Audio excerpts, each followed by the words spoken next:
I'm going to start tonight's talk off with a song that was actually entitled Love, Serve, and Remember.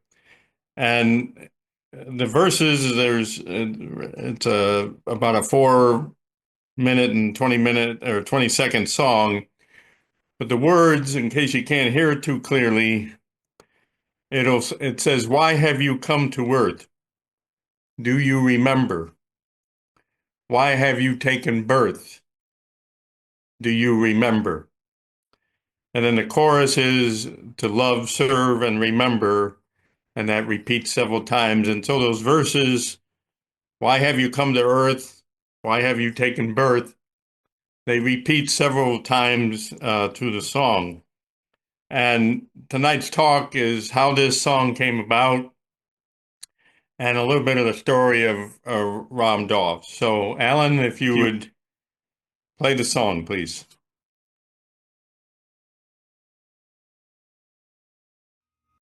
Thank you, Alan. So, the story of Richard Albert, it actually is like two stories in one. The first 30 years of Richard's life, he was born in a upper middle class Jewish family in New York, or excuse me, in Massachusetts. And he was rather conservative. He grew up, he actually became an atheist, and he became very interested in psychology. And he actually held 3 degrees in psychology. And in his early career, he became a respected professor at Harvard and also did some psychotherapy with clients on the side. And while at Harvard, he met up with a fellow colleague, Timothy Leary, and who was also a noted psychologist and lecturer at Harvard. And each of them, in their own way, became more and more dissatisfied with psychology and the teaching approaches and ultimately the treatments that they would provide in therapy. And they began to explore more extensive research on therapeutic effects, believe it or not, of psychedelics and hallucinations, drugs. And in this, they realized that, especially Richard, he realized that psychology was more about the ego, and it was never about the spiritual essence of us, never about really connecting to that your soul essence. And he discovered in using the psychedelics that he was able to obtain what he called a spiritual high that came from using the drugs. And in my own graduate studies in social work, the 3 years I spent in graduate school, I had one class and just 1 hour in that class. It was on grief and dying. I only had 1 hour in the whole 3 years on spirituality. Everything else was all about the theories of the human condition and our ego and such. And so I could totally relate to that dissatisfaction because in my therapy approaches with people these days, everything I learned in school, I don't use. I pretty much have thrown it out with the bathwater. But Leary and Albert, they would sample LSD and various hallucinogenics and psychedelics, and they founded this project, the Psychobinden project, which is mainly about using mushrooms. And they were actually doing research on the use of the psychedelics. And they started to distribute the drugs to various students and such throughout the campus. And even theology students, they were offering these drugs to, and this had them being part of their experiments and their research. And they actually came up with a very powerful study, a double-blind controlled study on the use of drugs and the mystical experience. Well, in 1963, both men were formally dismissed from Harvard. Leary, it was actually because he left school without telling the administration he was leaving. He just jumped ship. And Albert for distributing drugs to the students. So the two men ended up moving to upstate New York, and where they would continue their experiments and their teachings. And especially Albert, they kind of named him kind of the godfather of the hippie movement back in the early and mid 60s. And in this experience of leaving Harvard and going off on their own, this became the beginning of Albert's second life. Because when they moved to New York, the pair would engage a group, they would have group sessions with people to find that higher consciousness, to experience that higher consciousness. And so they held a lot of weekend retreats, and they would encourage the participants to use the hallucinogenic drugs and to take the trips with the intent of connecting with that higher consciousness. But as that was going along, they also realized it can't be just through the drugs, that people have to learn to do it more on their own. And so they started to incorporate more of the practices of yoga and meditation, not just strictly the psychedelics. Um, and like I said, throughout all this, Albert realized the difference between being in our head and our ego and that fear-based programming versus being more in our heart and our heart centered and coming more from the love based. So there was a time there in um, around 1968 or so that, or 67 actually, 1967, Albert decided he had to go to India. And so he left in New York and he traveled to India, and this would be the first of his two trips to India over a course of time. His first trip was approximately 6 months, and he was to meet a spiritual seeker there known as Kermit Michael Riggs. And he called himself the Maharaja Das. And through Riggs, Albert was introduced to a Hindu guru, Namin Noba Baba. And it was Baba who became Albert's guru. And it was Baba who named Albert, he gave him the name Ram Das, which means servant of God. And Das would often refer to his guru Baba as Maharaji. So he had incredible respect and reverence for his teacher, the Maharaji. And while Das was in India, he experienced people there living in their souls and more of their heart essence. Not so much like we in the West who live more in our ego and our regimented ways. And how the phrase love, serve, and remember came to be for Ram.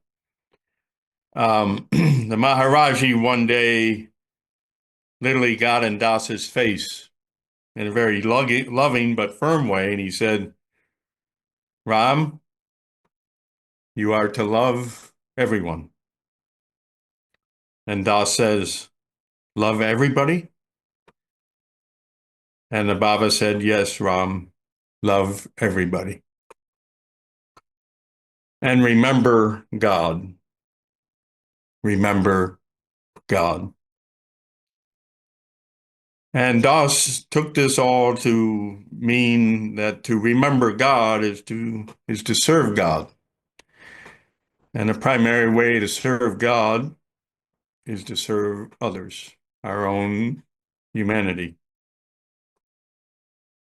So with this profound experience he had in those 6 months, when he came back to the States, the drugs were still part of what he was teaching with the use of them, but it was no longer a major factor.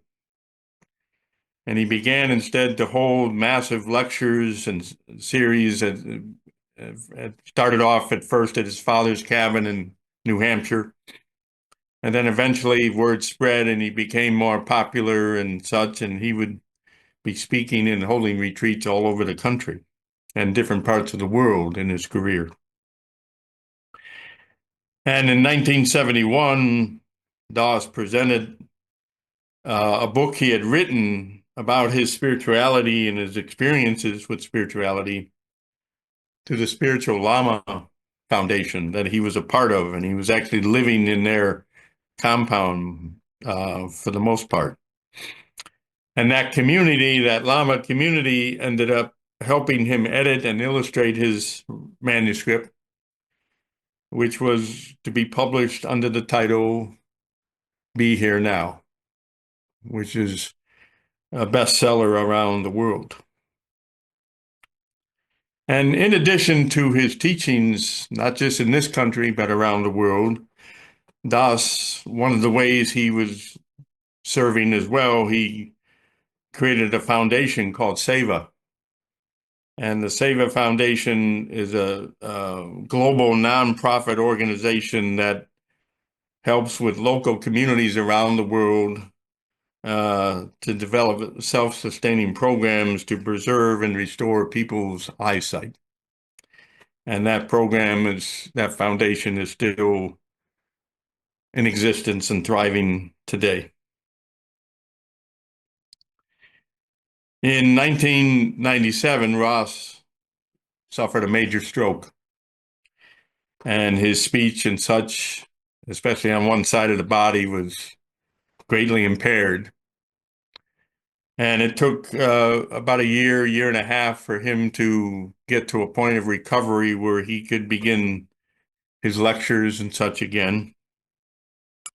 And in 2011, he did a very powerful workshop with Eckhart Tolle, and it was entitled Now Meets Now, which was very appropriate.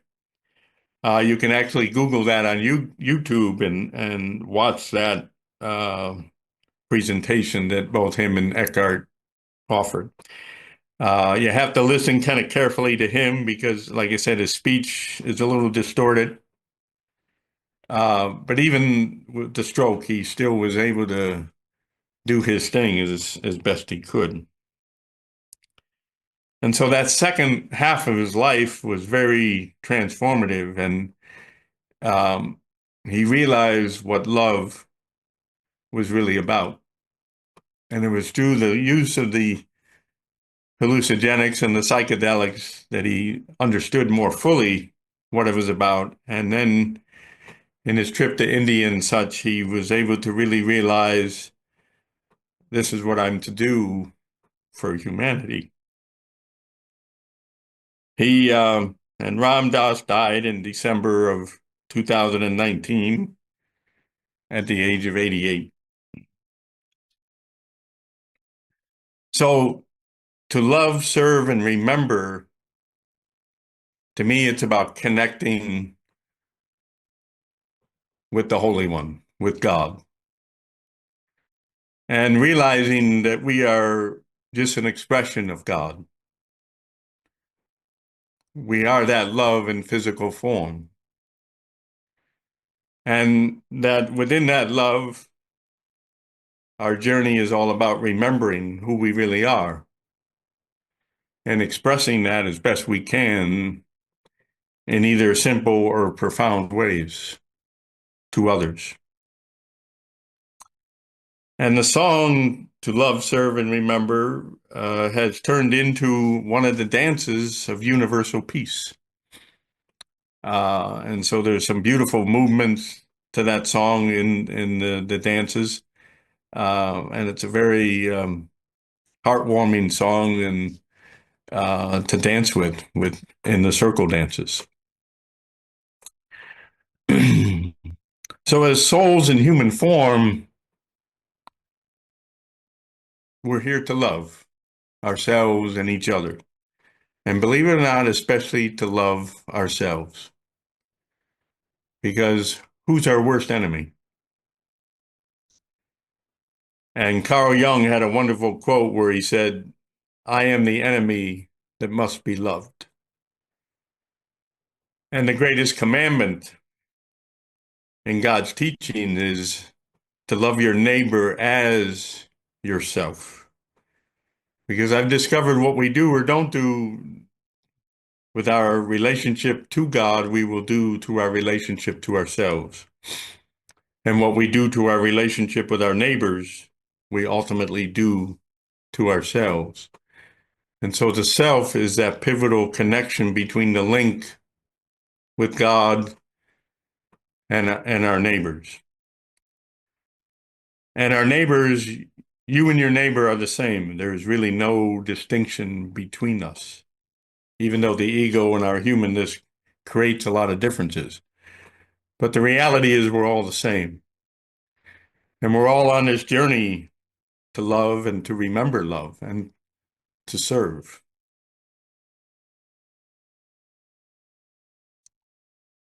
But because we struggle from the human dilemma, the core spiritual wound of humanity is the wound of separation, the belief in separation. And each of us has two core human wounds that we develop, especially in childhood. And those wounds are either rejection, betrayal, or abandonment. And from any one of those three will come the wound of injustice or humiliation / shame. And to me, the distinction between shame and guilt is something you've done or haven't done. Shame is who you believe you are. The what you've done is more of your human, your ego context. The who is your core, your spiritual essence. It's your soul. And so the who is much more critical and important than the what. And many people think they have guilt when in fact they really have shame. And shame causes us to lose ourselves. It causes us to we want to go small, invisible. We want to hide. And that is the ultimate in these core wounds. Whatever those wounds are, I ask people, who do you think caused you to have that wound? And I'll often hear mother, father, my sister, my teacher, whatever. But believe it or not, those core wounds, we're rejecting or abandoning or betraying ourselves as much as someone outside of us is. We're the most unfair to ourselves or the most shameful to ourselves. And when you can reconcile what you've done to yourself, not just what somebody else outside of you had done, that's a big way that you return and remember the love and the innocence and the goodness you are. We're here to serve in big or small ways. It doesn't really matter. And we're also here to accept and understand as best we can and to have compassion and forgiveness, especially towards ourselves and for ourselves, as much as someone outside of us. for that understanding, the acceptance, and the compassion and the forgiveness which Ram Dass was offering and teaching. And he lived in very profound ways throughout the second half of his life. He was a big expression of love, just like Christ was, like Ahmed Bey was, and all the great masters. Corinthians 1, chapter 13, and Ram Dass spoke of this in one of his lectures. If I speak in tongue of men or of angels, but I do not have love, I am only a resounding gong or a clattering cymbal. If I have the gift of prophecy and can fathom all mysteries and all knowledge, and if I have faith that can move mountains, but I do not have love, I am nothing. If I give all my possessions to the poor and give over my body to hardship that I may boast, but I do not have love, I gain nothing. And in A Course in Miracles, and I'm going to take a page out of the beloved John Davis. In A Course in Miracles, lesson 81, I am the light of the world. How holy I am, who have been given the function of lighting up the world. Let me be still before my holiness. It is calm, light. Let all my conflicts disappear. In its peace, let me remember who I am. Let me not obscure the light of the world in me. Let the light of the world shine to this appearance. This shadow will vanish before the light. Forgiveness is my function as the light of the world. Let this help me learn what forgiveness truly means. Let me not separate my function from my will.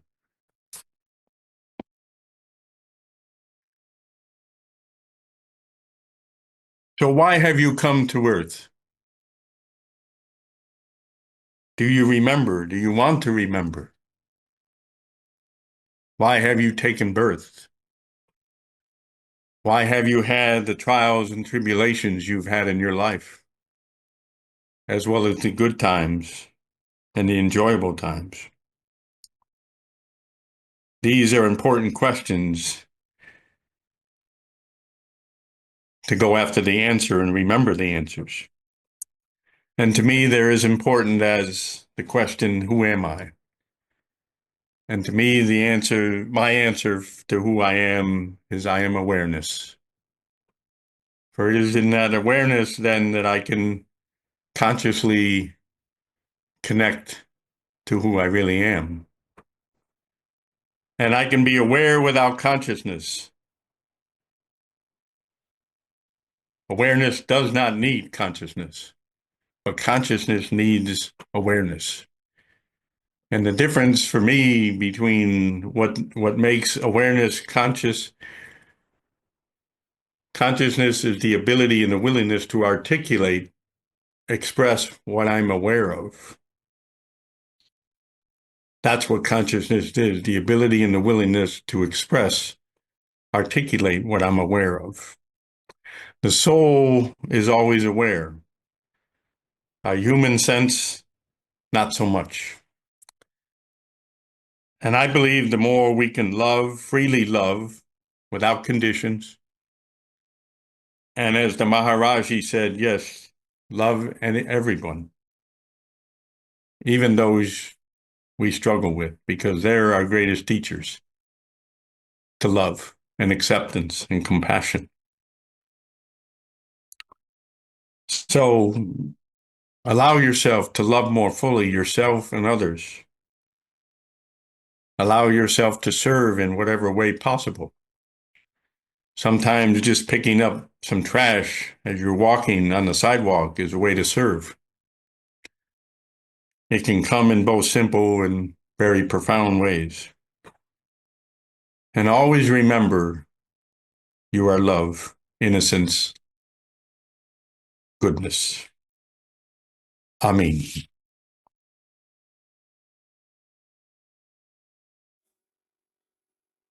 All right. Thank you. Thank you, David. I love Ram Dass. He's such an authentic speaker, such an authentic person. How he started out just as a crazy human, as we all did, right? But yet he was able to transcend that craziness, if you will, right? And I loved his transparency, how he openly talked about that. That was really a cool thing. Yeah. So, are there any questions or comments from people to David about his talk or any of that? Hey, David, you're loved, man. You're loved. You're loved. Thank you. You are as well. Thank you very much. Thank you, David, for helping us to remember why we're here. Yeah. Welcome, Nancy. Thank you. We can get caught up, can't we, in the everyday? Very true. Very true. I think a lot of us serve because we serve from the heart. We don't even know we're serving. I think we do a fairly good job of it. Mm-hmm. Yeah. Yeah. And I think that's the important thing it's okay to give ourselves a pat on the back once in a while, to affirm it. It's not being conceited or stuck up or whatever. And I think when we can affirm ourselves, that actually motivates us to keep serving, to keep loving, despite the hardships and the insanity of the earth and such. I know John. To realize we do enough. And that's John always says the test of serving comes when you have to deal with difficult people.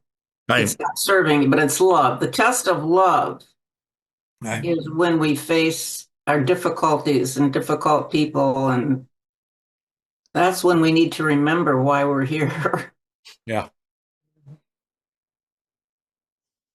And if the people who are reacting to life and circumstances, what I've realized over the years, those people who are doing a lot of reacting, the bottom line is they struggle with loving themselves, and they're not taking responsibility for how they're showing up. They're doing a lot of blaming and finger pointing, and they want somebody else to do something. Those who are responding more to life, they're taking 110% responsibility for how they're showing up. And they're not playing the victim or the villain. They're standing in their own authority and authenticity, like Ram. And they're very real and genuine. And that's ultimately what Jesus and a lot of the masters, Muhammad Bey, they're very in touch with themselves. They knew themselves as best they could. And they were able to reinforce that and echo that to others in very positive and affirming ways. To me, the more we can take responsibility for how we're showing up is a big key. It's more so now than ever in these turbulent and fascinating times. So very true, Nancy. Thank you. Yeah, thanks for mentioning Course in Miracles, Dave. It's a really good message about forgiveness, and that our ego interpretation of forgiveness is you did something wrong, but I forgive you because I'm better than you are and I can forgive you. That's the ego interpretation. Yeah. Yeah. And so, but the ultimate Yeah. idea of forgiveness is that we are all love, and that if somebody does something, a little weird, is it's a call for love. Yeah. And just send them love, no matter what it is they're doing. Very true, Lori. I have a question for you all. Did you have a point in your life where there was a point where you said to yourself, oh my gosh, I'm living the exact opposite of how it's really intended? Anybody have that moment where you realize you're living it the exact opposite because of the way you were conditioned and programmed growing up? Mhm. Yeah. And when Yes. you have that moment and you realize, oh my God, the programming, it just doesn't work. And when you can forgive the program and the teachers and your parents and whoever that kind of instilled those programs, it's very liberating and very freeing for yourself. To me, that happened about 30 years ago in my own dark times and difficult times when I started reading more spiritual texts and stuff above and beyond the Bible and such. And I had that moment where I said to myself, oh my gosh, I'm living life pretty much the exact opposite of how it's really, really intended. So, yeah.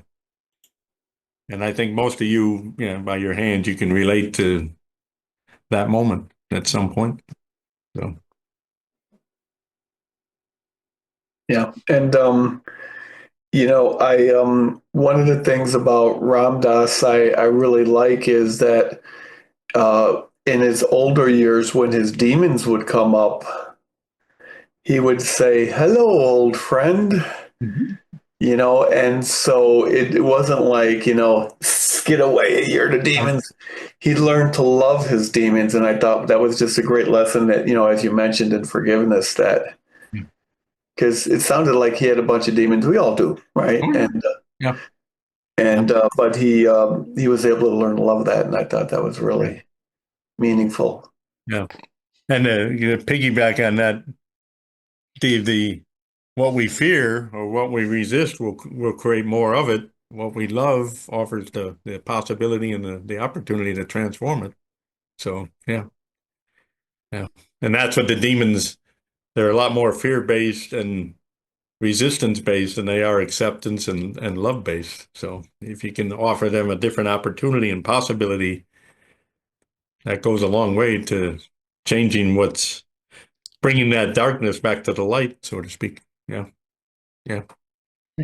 Very true. I have to say, this is very interesting because I was in a Search for God Book 2 study group on Monday, and the topic was glory, and the definition of glory was serving others. Yeah. And it's physical, mental, and spiritual, all combined. And I had never thought of it that way before. And what you were saying with this loving and serving others is exactly what our whole conversation was on Monday. Cool. So this is looking at it from a whole different angle. It's reinforcing it's coming from more than one source. Mm-hmm. Yeah. And then you realize how true it is if it keeps coming from Exactly. different vantage points. Yeah. Then Yeah. yeah. Yeah. It gives me shivers. Just the whole concept and the whole connection. It's it's really reinforced. Yeah. Good. Thank you. Yeah, thank you. My The one thing family, is, yeah, if I may, there are many things in life that we made true that we've later realized aren't quite the truth. And for me, the distinction of what's true and what's the truth, what I've made true will likely change over time. For example, probably all of us, when we were young kids, we believed in Santa Claus.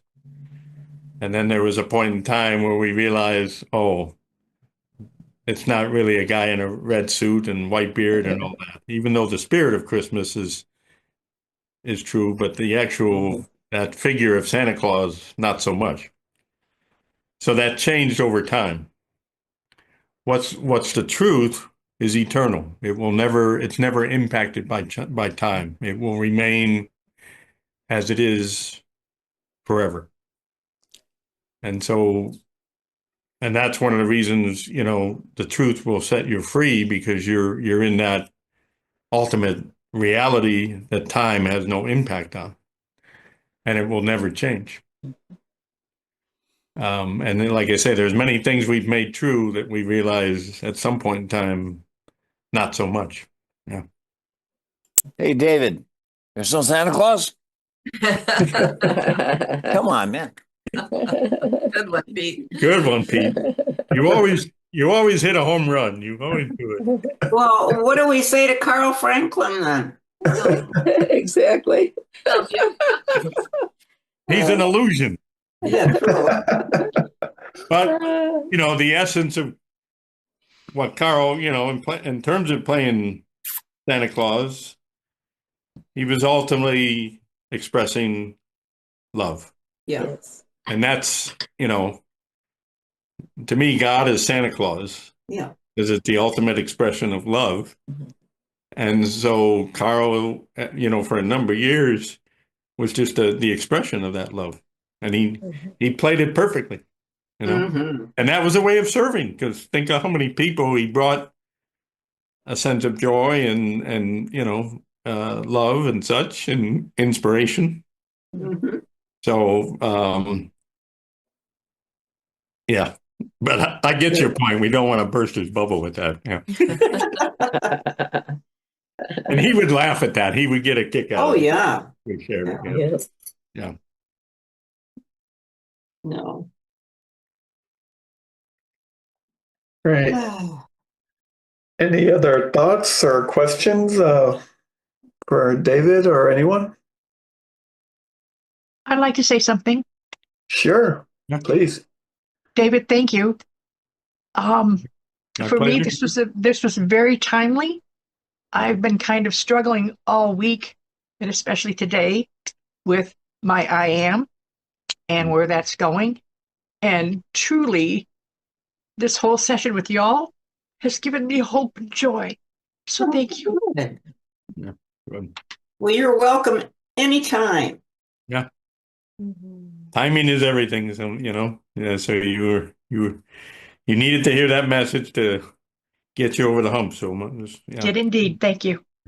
And trust me, especially in these times we're in right now, and it's, I was telling Teresa a couple of weeks ago, this whole ascension, I want out. It's getting pretty heavy and pretty treacherous and intense, which is part of the process. But the main thing is to realize everything's right on schedule. Great. Mhm. And the other thing that I really, the more I can put myself in the eye of the storm rather than be the storm or get caught up in the storm. Well, for this too, you were sent, David. We have to remember why the question was, why are we here? Yeah. We are here for this time. Right. We signed up. Yep. Yep, for Yep. this time. Yeah. So the more we can hold the light and the love, and, as fear is the absence of love, judgment is the withholding of love. So the more we can just be in acceptance and realize this is a process, and everything that we're experiencing, good, bad, and ugly, is part of this process. And this isn't the first time this has happened on the planet. This is at least the fifth time, because we're in what we call right now the fifth world age. So the planet and humanity has been through this at least 4 previous times. So it's nothing new, but like you said, it's a lot more accelerated and intense now, because we're getting there. So it's ramping up in a lot of different ways. And we're all impacted by it in some shape, way, or form, whether we would want to admit it or not. So, yeah, Well, it's our job to be the light yeah, and to express the love and not to let the fear and the anger and all of that yeah, destroy everything. Love is stronger. yes, The light is stronger. And that's why we're here. yeah, We all chose to come here. This is our time. yeah, So we have to go through a crucifixion just like Jesus had to. He didn't, he had in the Garden of Gethsemane, if I can say it right, he asked, if it's your will, I will do it. yeah, Take it away from me if you can. But obviously, without his crucifixion, there wouldn't have been a resurrection. And so that's what we're in right now, is that stage that we have to get through. This is kind of our crucifixion period, and we've got to get past it and show that there is a love still is stronger. yeah, very true. I would like to add something too, that, the more that we combine with other light workers, earth angels, whatever you want to call them, how much stronger we are above the chaos. Yeah. Yeah. The collective, Yeah. good stuff. Yeah. Well, by meeting like this, Mhm. You really reinforce when things start to get a little bit rocky. Yeah, This is what we all need, is this reinforcement from one another to know that we're not Yeah. alone where we are. It used to Right. be, I felt like I was the only one. And now, with after COVID, when we got our Zoom and we can reconnect with people that are far away, Mhm. we're finding, we have neighbors, we have people and friends who are all over, everywhere, around the world even, Yeah, who are the light and spreading this same word. It isn't just us. We're not alone. yeah. I have a T-shirt that Therese gave me a couple years ago or so now. What was it?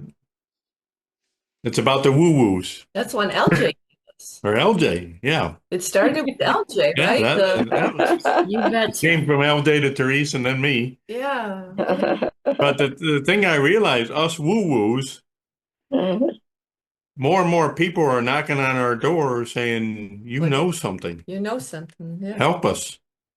Because Yeah. especially ever since COVID, especially in my own business, more and more people are asking questions. What's going on? What's this about? How can I maintain my sanity and all that? So there's a lot of people starting to realize there could be a different way for them. And we're the way showers. We know how to do it because we've been doing it for a number of years and we understand it. And so, yes, the more we can support them and encourage them and not force or dictate anything, but just lay it out slowly but surely. And if they get it, fine. If they don't, well, that's where they're at. But where we're at right now, folks, the old energies as we've known them they're dying. But like the ego and the individual basis, it doesn't want to give it up, that power and control. So that force is hanging on for dear life. Okay, because it knows its days are numbered.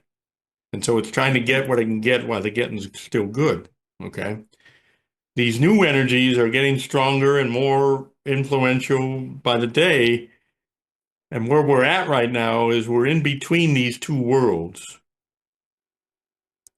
And in between these two worlds, if you will, the third and the fifth dimension, is where all the chaos and the insanity and the whatever is. It's where the extremes are. But it's from the extremes that we have the potentiality and the opportunity to find a balance and to truly be in that fifth dimension. But we got to struggle with it.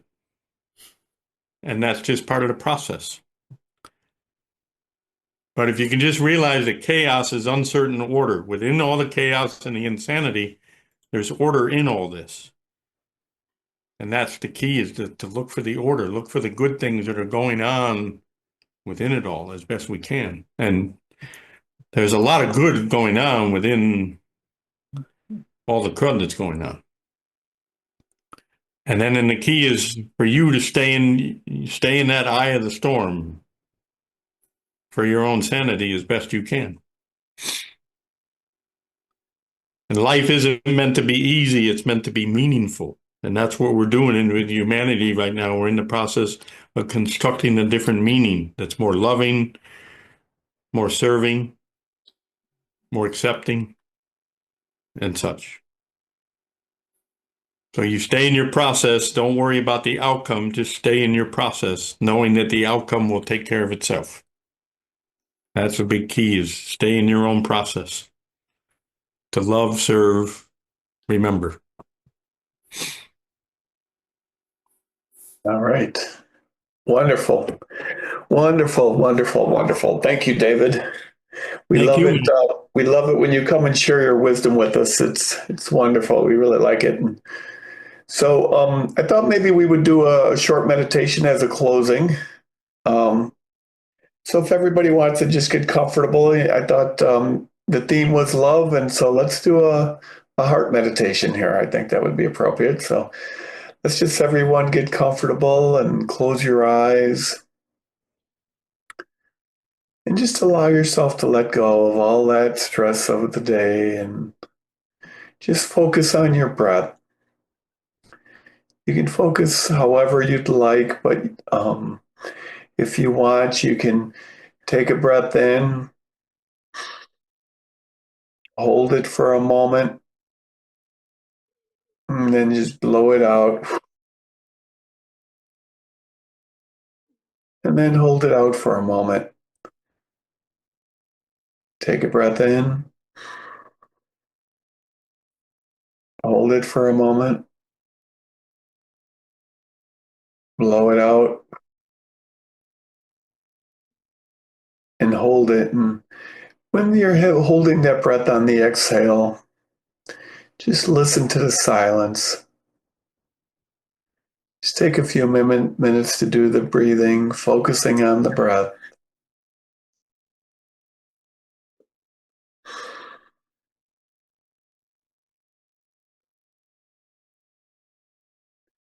And now bring your attention down into your heart. And if you want, you can put your hand on your heart to bring your attention there. And feel as if you're breathing into and out of your heart. And with every breath, you feel more love, more joy flowing within as your heart fills up as a beautiful ball of golden light. Breathing in joy and love and forgiveness. Feeling the peace flowing throughout your body, becoming more joyful, more peaceful with every breath you take.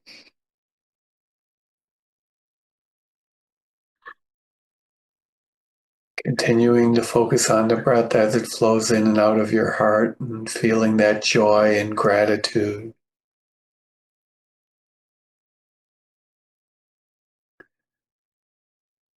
And now, see someone or some situation in front of you that often or sometimes will aggravate you or pull you out of your center.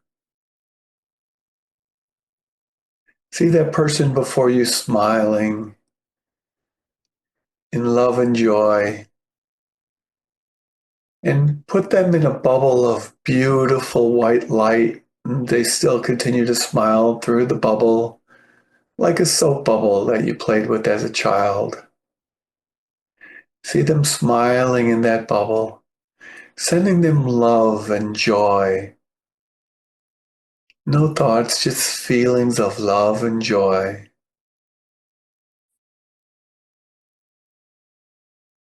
You smile back at them and they're smiling at you. And now see that bubble to start to float up And they're smiling and sending love back to you. And the bubbles floating up higher and higher and higher into the sky. And the sun is there, the infinite white sun of love and light. As they float into the sun, center of the universe, full of joy, balance, gratitude.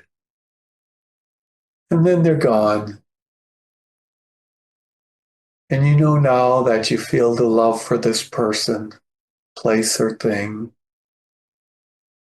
How wonderful it feels to release any of that anxiety, feeling only joy and love within. Continuing the breath.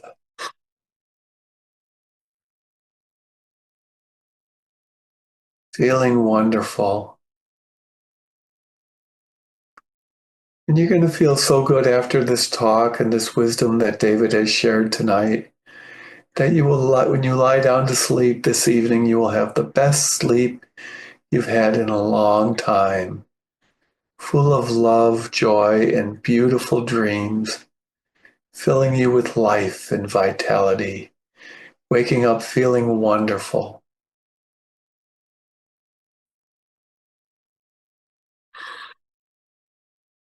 One deep breath and just blow it out.